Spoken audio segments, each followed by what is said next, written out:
Hello, everybody. Welcome to Christy's Cropping and Creating. I'm trying to fix something really quick. Oh, can't fix it. Um, I'm Christy Boland. I am a Creative Memories advisor, and I love doing these videos, helping you guys come up with ideas. This is not my idea. Y'all know I use the CASE method. CASE stands for copy and steal everything. This idea is from the 110, let me turn it the right way, 110 Scrapbooking Border Ideas and Sketches. This is a booklet that you could earn back, I think it was in December maybe, but this idea is from page 83. It is a horizontal border. This one they made using the Out of This World collection and the geometric frame punch. What I liked about it is how it's rounded here the same as it is across the bottom of it. That just really caught my eye, and I thought it would be fun to do some things with it.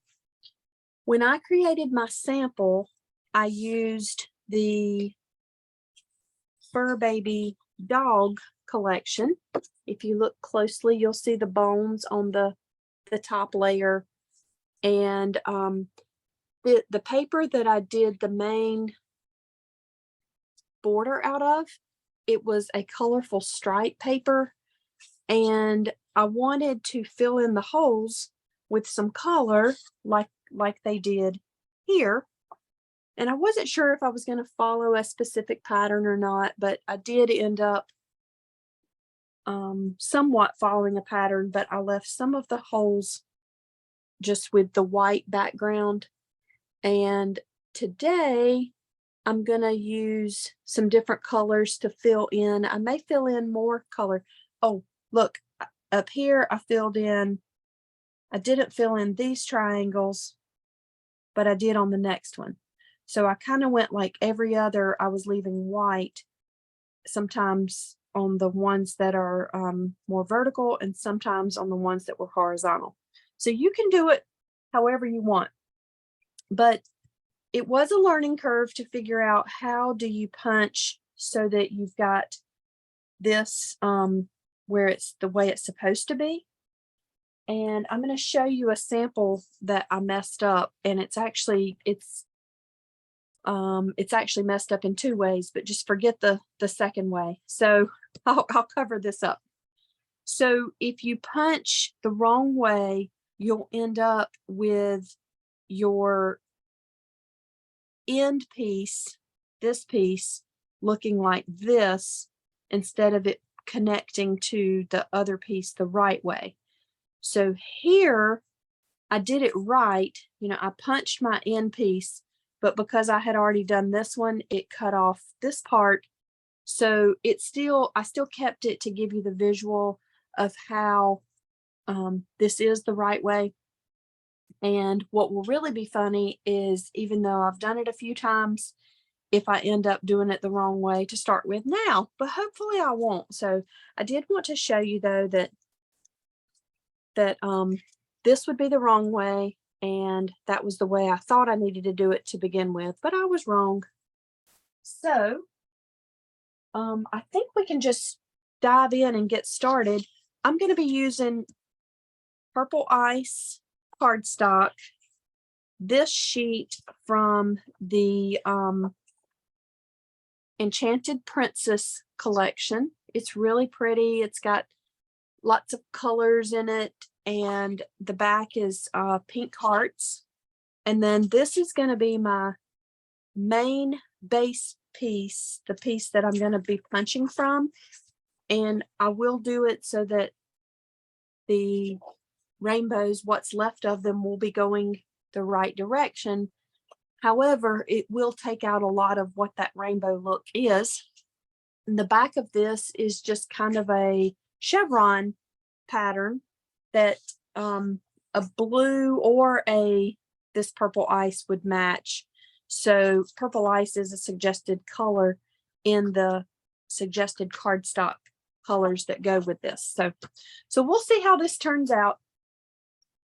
I did pre-punch from my star paper and my purple ice so that I would have some optional colors other than just the back of this to fill in my holes.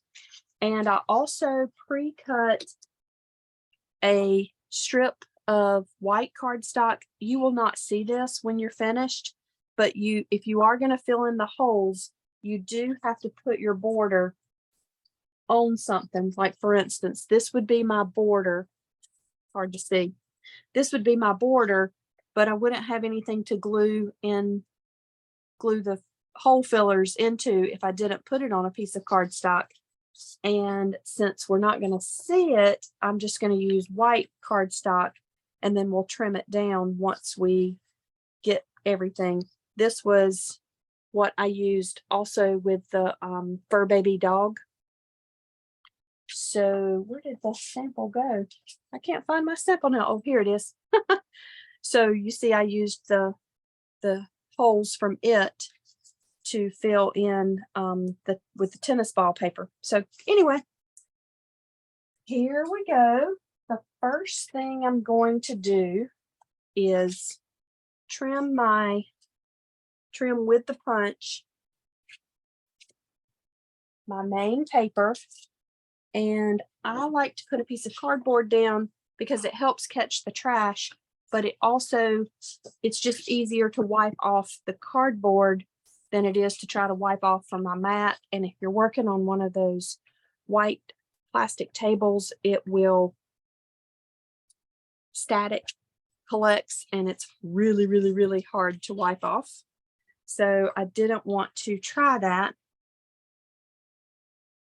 Instead of putting my paper in the punch lined up with the line on the front as if you were going to go down the whole 12-inch strip, I'm going to put my paper in the punch with it matching this center line that's over here on the left wing.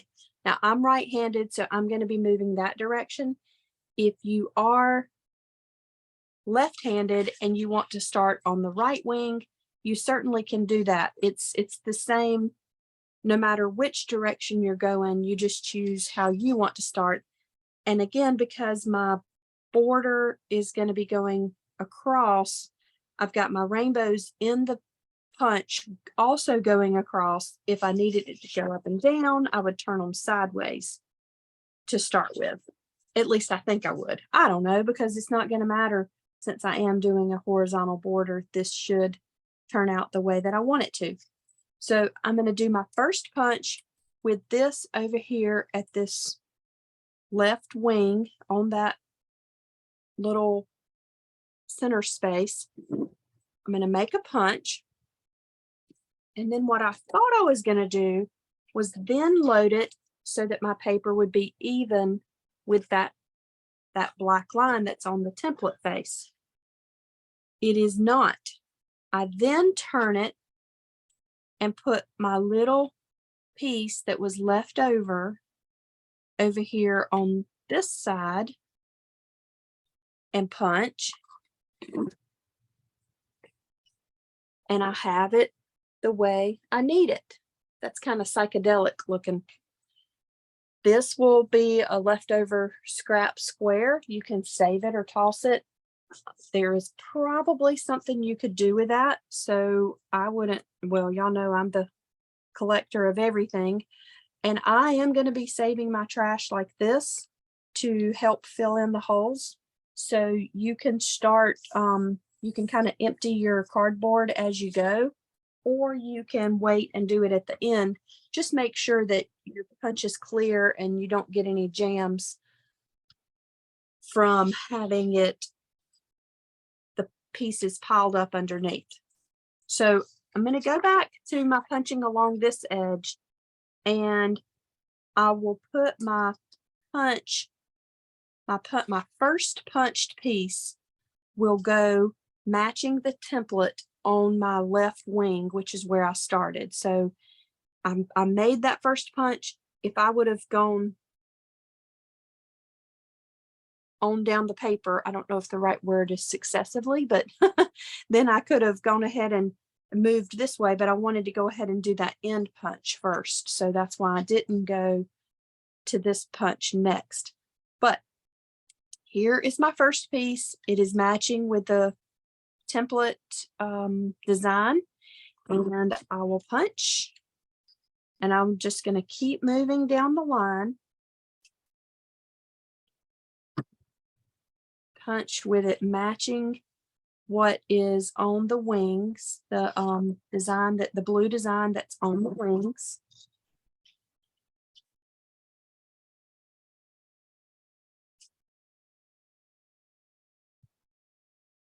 And I've lost my sample again. Give me 1 second.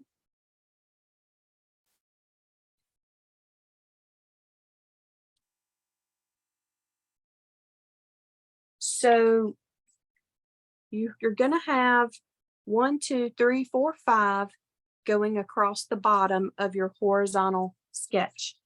That should have been my 5th one. It is 1, 2, 3, 4, 5. If you were doing the full 12-inch piece of paper, you would have 6 of these geometric frames, but I am doing the full 12-inch. I just want the last one to also be on the end.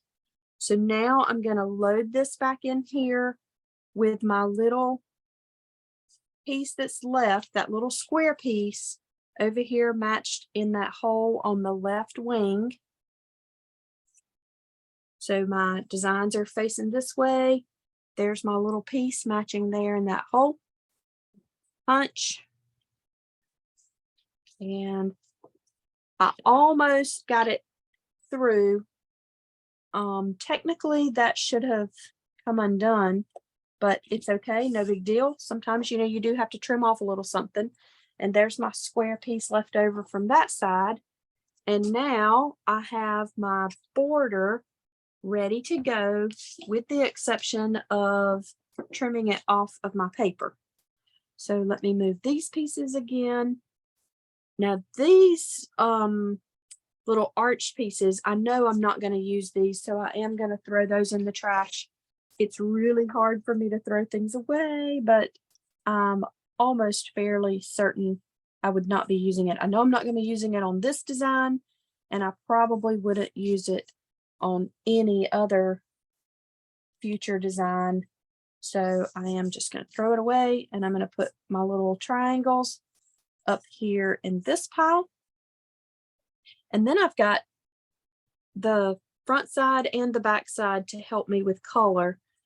Some of the color is not going to be that variable from the front to the back for this piece of paper, but some of it will be. So dump my cardboard out of the way, and I'm going to move my sample to a place that I'm not going to lose it again. I'm finished with my geometric frame punch because I had pre-punched the other pieces that I'm going to use as filler.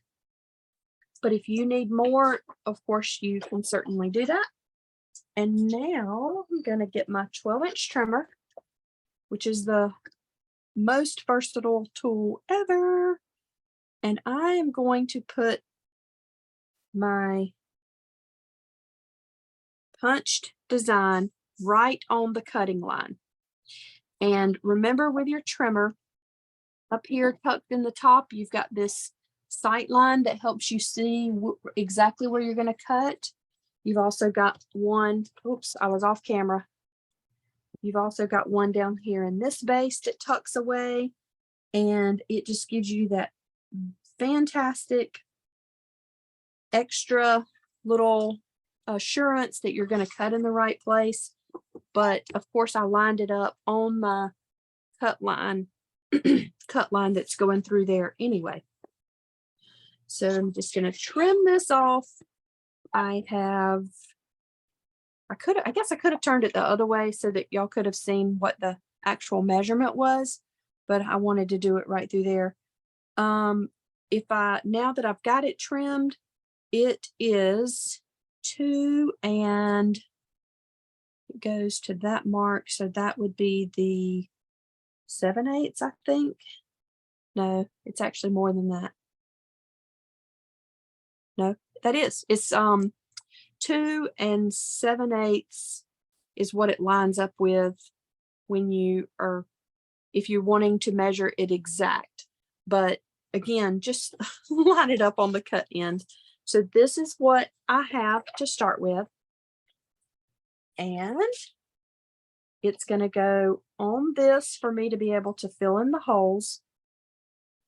That I went ahead and cut at 12 inches by 3 inches, knowing that I was going to fussy cut around the border there. Now, this piece that's going to go on top of this, like my bone paper did in my sample, I did not write down the measurements for that. So what I'm going to do is I'm going to use my 12-inch mat. I've got 2 of them laying here, and I'm going to put this, kind of center it. Well, actually, I'm not going to center it. I'm going to come over to the edge here so that I can see how far does that need to be. That goes to the 9 7/8 approximately. But I'm going to give it a border around the left side and right side, as well as the top and the bottom. So it needs to be, let's see how much that needs to be. Let me get my other ruler. I can't believe I didn't write this part down. Actually, I can believe it because I do crazy things like that sometimes. So that bone paper is 1.5. That's 1 5/8 of an inch wide, and it is 9.5 inches long. So 9.5 by 1 5/8 is how big I want to cut my paper for that top piece.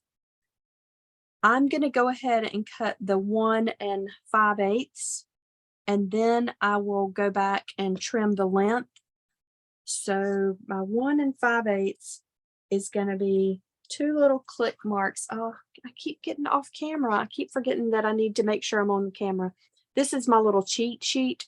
So at the 1.5, you've got a little click after that, and then a little bit of a longer click, and that's where the 5/8 is. So the 1.5, I need to go to the next click. So it will be a long click shorter than 1 3/4.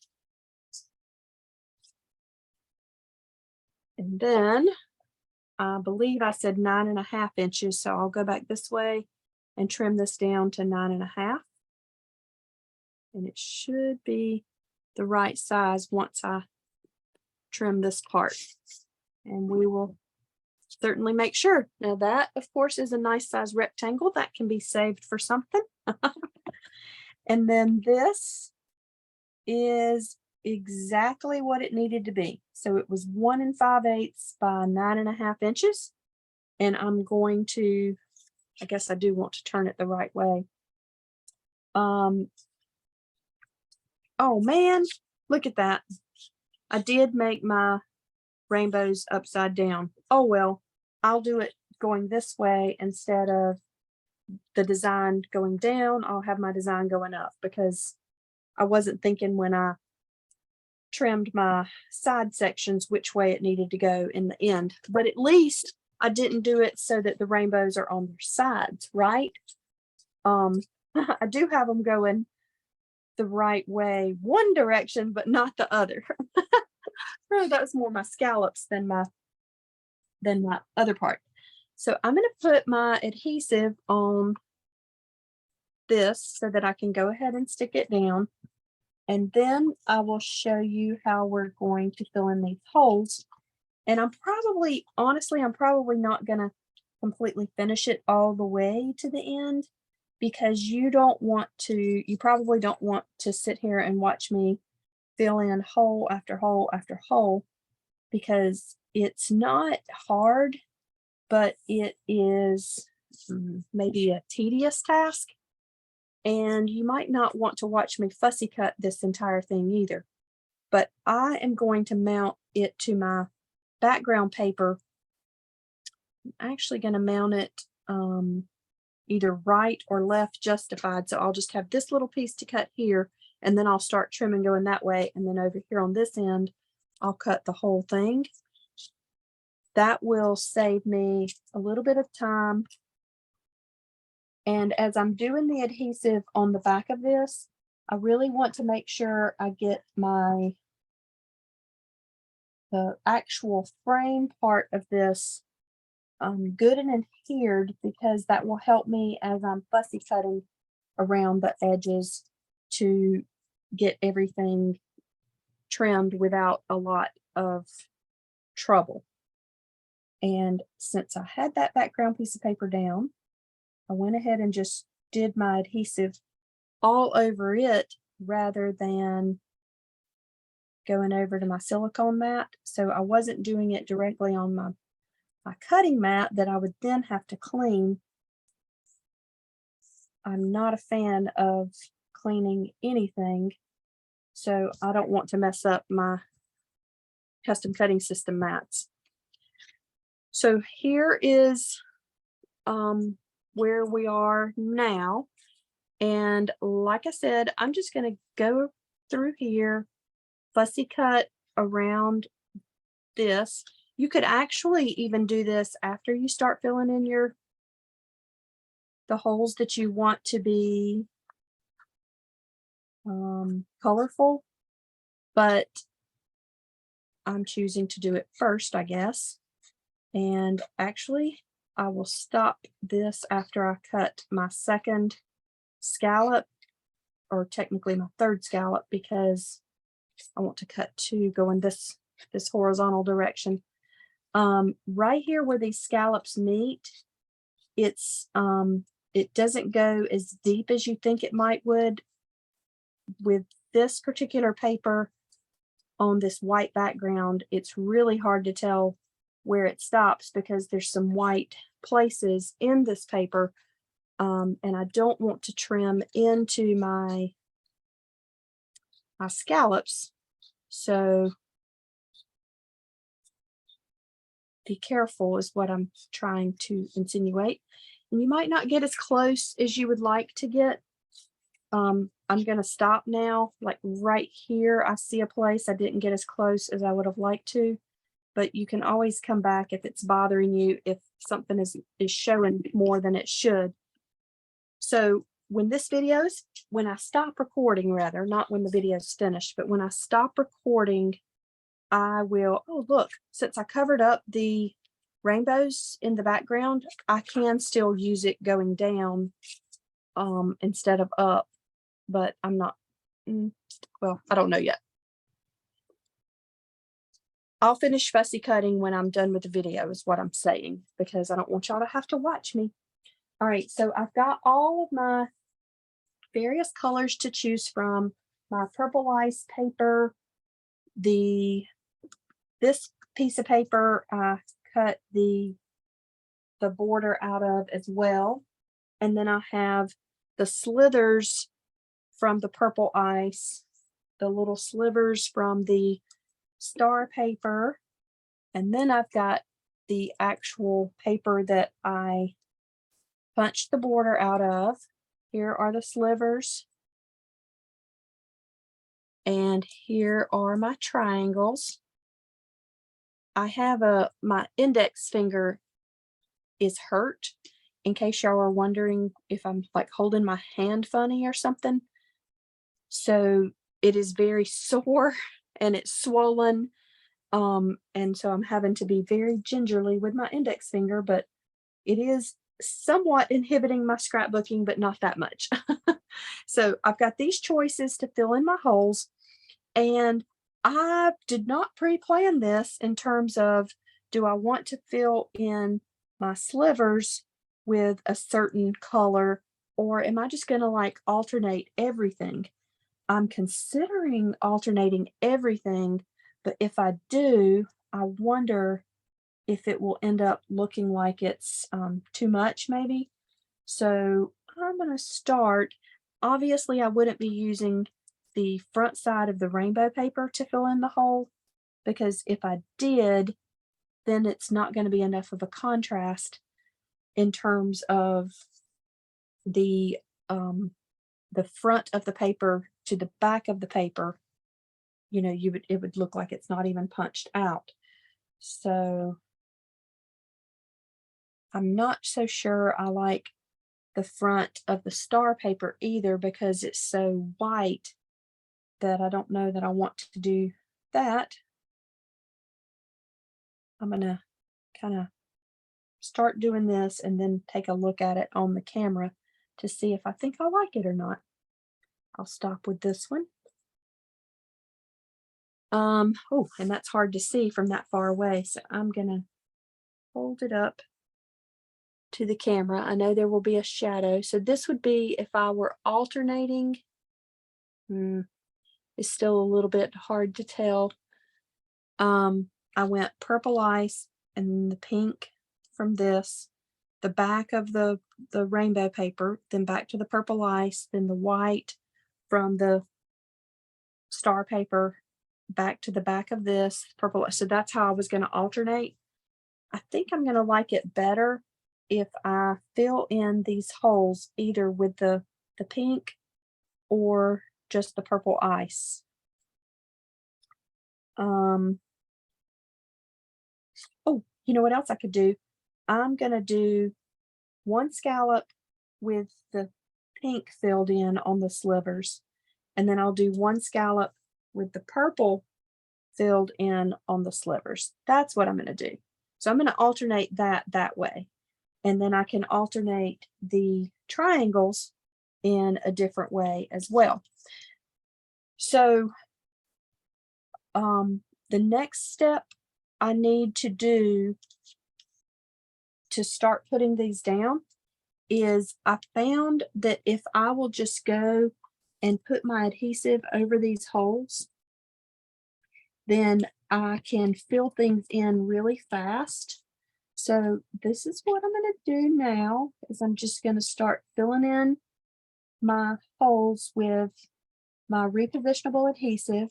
If you want to use Precision Point, our adhesive pen, you can certainly do that.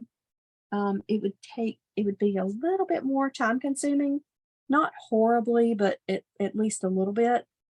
And this is maybe a tiny bit wasteful because I will have some that I have to rub off in the end, but it's not so wasteful that, you know, in my opinion, that I don't want to do it at all. So I will start at this end. I'm going to fill in a sliver with pink paper. Then I will go to the purple.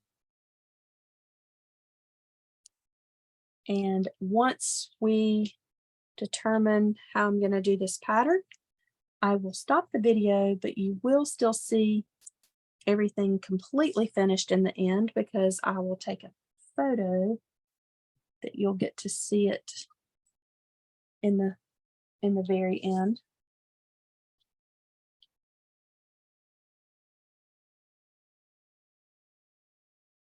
And we'll go back to pink.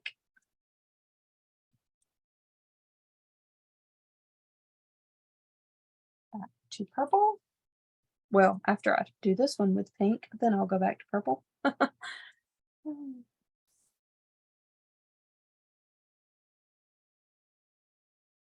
If only my finger would bend, I could pick things up faster. It's not bending very well.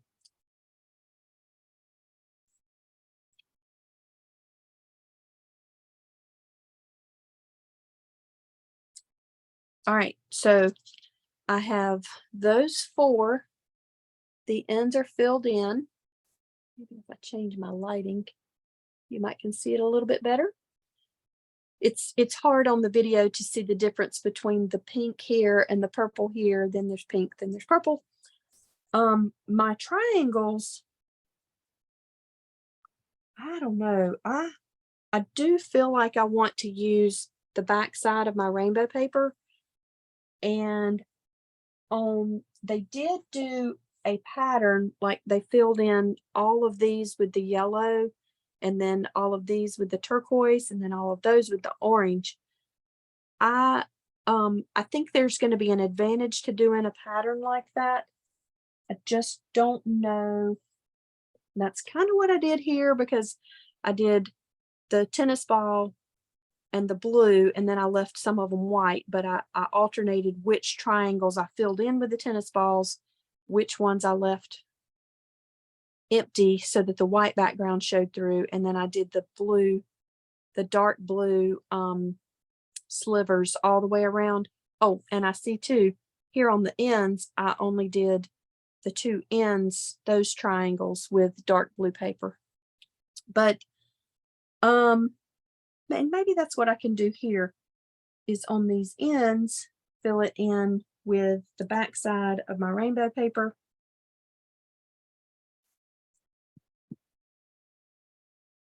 And then alternate my purple ice and my pink or the star paper for the other triangles. I guess it's nice to have, I can't get this picked up. It's nice to have color choices. I'm gonna have to, if I can find my tweezers, I'm gonna have to get those to pull that up. It's nice to have paper choices. And then in the case of the one that's in the book, it was bright, really bright paper choices. And so that allowed for a more bold statement than me using these colors, I suppose. But just make it your own and have fun with it. I do think that this Enchanted Princess collection is pretty enough and colorful enough that I think that the end result will be nice for this. Okay, I like that so far. And then I just have to decide.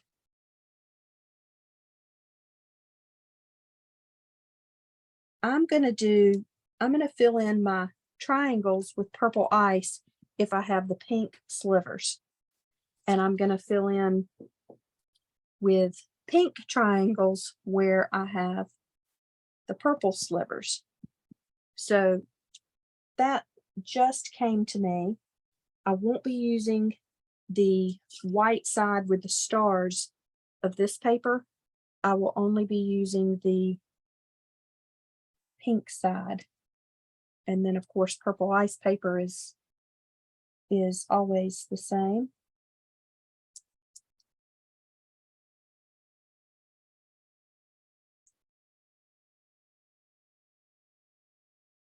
And since there's two sets of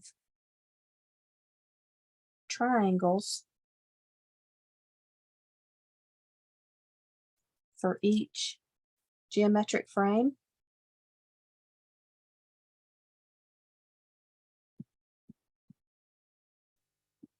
maybe I am going to use the white side of the star paper after all.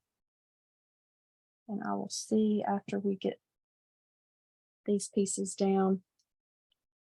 Let me do a few more over here.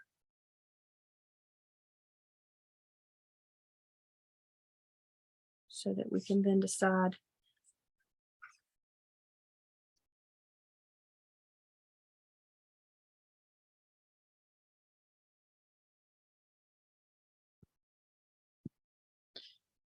If I only want to use the back side of the rainbow paper on the ends, well, and I don't want to use the front side of the rainbow paper because then it just fills back in with the same paper. Decisions, decisions. I think I will use the star paper after all. Let's see what this looks like. I think I like it.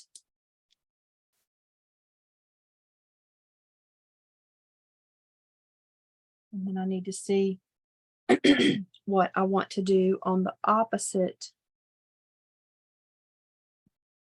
triangles. So I've got purple. Oh, so all of these that are going up and down, I will fill in with the white side of the star paper. And the ones at the base is what I'm going to alternate between the pink and purple ice triangles. That's how I'm going to do it. So here is my partially finished design. I will finish filling in these, and I will take a picture for you guys to see how it all turned out. I think I'm going to like this. I think it's going to be pretty colorful. And let me go ahead and fill in these two right here before I stop the video. Thank you for watching. Thank you for liking and commenting or spending your time creating with me. I really, really, really love scrapbooking. I love creating memories. I love helping people with their projects. And even though most of the ideas that I show you on my channel are from the sketchbook or from something that I learned from somebody else, occasionally I do come up with things on my own. And obviously I can try to figure things out on my own, like I'm doing right here, but it's still, I still use the case method by copying and stealing from the sketchbook. So this is what it's going to look like when the entire thing is finished. And if you need to order supplies, if you don't already have an advisor, you can find my website at creativememories.com/user/Kristi Bolin. Kristi is spelled Kristi. Bolin is Bolin. If you need to email me for anything, my email address is kristibolin@gmail.com. And again, that's KristiBolin@gmail.com. I would love to help you if you don't have an advisor that you're working with. There are some specials that are ending at noon Central Time on Friday, which includes getting things free with the Totally Tonal collection and some albums, specific album covers and designs that you can choose through noon on Friday. Friday is the 14th, July 14th, and you can also get 30 or 33% off of custom spines if you order 3 by Friday. If you have any questions about any of that, just let me know, and I will look forward to seeing you again next week on Kristi's Cropping and Creating. Again, thank you so much for watching. Y'all have a great day.